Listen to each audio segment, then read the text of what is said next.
বাংলাদেশ চীনের জনগণের মধ্যে বন্ধুত্ব আরও দৃঢ় হয়েছে বললেন প্রধান উপদেষ্টা ডক্টর মোহাম্মদ ইউনূস। সংস্কারের নামে আওয়ামী লীগের পুনর্বাসন করা হচ্ছে বললেন রাশেদ খান। এবং দল অনুগত প্রশাসন নিয়ে সুষ্ঠু নির্বাচন সম্ভব হবে না বললেন রিজভী। দেশে ফিরছেন নুরুল হক নূর। এতক্ষণ শুনছিলেন শিরোনাম, এবার জানিয়ে দেব বিস্তারিত।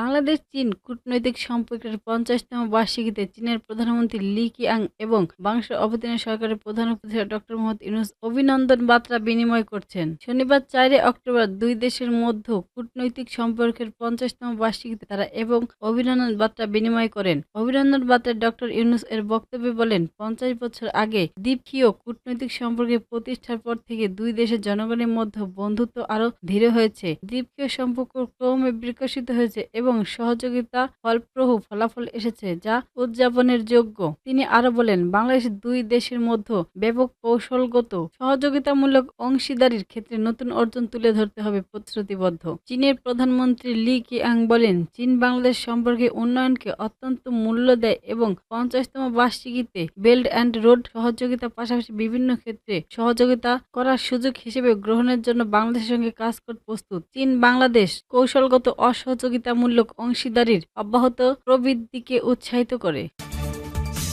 অপ্রকাশ্য রাজনীতি বাংলাদেশকে বিরাজনীতিকরণের দিকে নিয়ে যাবে বলে মন্তব্য করেছেন গণ অধিকার পরিষদের সাধারণ সম্পাদক রাশেদ খান। তিনি আরো বলেন, ভারত চায় আওয়ামী লীগকে নিয়ে নির্বাচন হোক, সবাইকে প্রকাশ্যে রাজনীতি করতে হবে। বর্তমান সরকারের অধীনে সংস্কার নামে আওয়ামী লীগের পুনর্বাসন করা হচ্ছে। শনিবার ৪ অক্টোবর রাজধানীর ইঞ্জিনিয়ারিং ইনস্টিটিউট ন্যাশনাল ডেমোক্রেটিক পার্টির এনডিপি প্রতিবাদ সমালোচনায় একথা বলেন তিনি। রাশেদ খান বলেন, নির্বাচন নিয়ে প্রশ্নের জায়গা তৈরি হয়েছে এবং অন্তর্বর্তী সরকারের প্রধান উপদেষ্টা ডক্টর মোহাম্মদ ইউনূসের বক্তব্য গণতান্ত্রিক মূল্যবোধের কথা নয়। জুলাই সনদ বাস্তবায়ন ছাড়া নির্বাচন হবে না এমন শর্ত দেওয়া ঠিক নয়। একথা জানিয়ে রাশেদ বলেন, সনদের পুরোপুরি বাস্তবায়ন এই সরকারের পক্ষে সম্ভব নয়। আগামী সরকারকে বাস্তবায়নের দায়িত্ব দিতে হবে। সংস্কার এবং বিচারের ট্রাইব্যুনালকে খাওয়ানো সরকার। তবে সংস্কার নামে আওয়ামী লীগের পুনর্বাসন করা হচ্ছে বলে অভিযোগ করে তিনি আরো বলেন, এই সরকার জনগণের উপর দায় চাপাতে চায়। এই দায় জনগণের নয়, সরকারের। রাশেদ খান বলেন, কিছু উপদেষ্টাকে দায়িত্ব দিয়ে ভুল হলে সেই দায় এই সরকারের এবং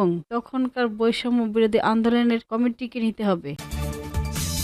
প্রশাসনের গুরুত্বপূর্ণ পদে এক ধর্মভিত্তিক দলের অনুগতদের বসানো হচ্ছে বলে অভিযোগ তুলেছেন বিএনপি সিনিয়র যুগ্ম মহাসচিব রুহুল কবির রিজভী। তিনি বলেন, ফেব্রুয়ারিতে নির্বাচনের জন্য জনগণ প্রস্তুত। তারা পর্বের মতো ডামি নির্বাচন চায় না, তবে চায় অনুগত প্রশাসন নিয়ে সুষ্ঠু নির্বাচন সম্ভব হবে না। শনিবার ৪ অক্টোবর সকালে ইঞ্জিনিয়ারিং অ্যাসোসিয়েশন অব বাংলাদেশের নবগঠিত কমিটির সদস্যদের নিয়ে জিয়াউর রহমানের সমাধিতে শ্রদ্ধা শেষে এসব কথা বলেন। রিজভী আরও বলেছেন, নতুন ইস্যু তৈরি করে জনগণের মাঝে বিভ্রান্তি ছড়ানোর চেষ্টা চলছে। ভ্রান্ত কথা বলে মিথ্যা পরিসংখ্যান দিয়ে জনগণকে বিভ্রান্ত করা যাবে না। গত ১৫ বছর কারা আপোষহীন লড়াই করছে তা সাধারণ মানুষ জানে। এ সময় ভারতের পূজা মণ্ডপে ডক্টর ইউনূসকে বিকৃতি করার সমালোচনা করেন রিজভী আহমেদ।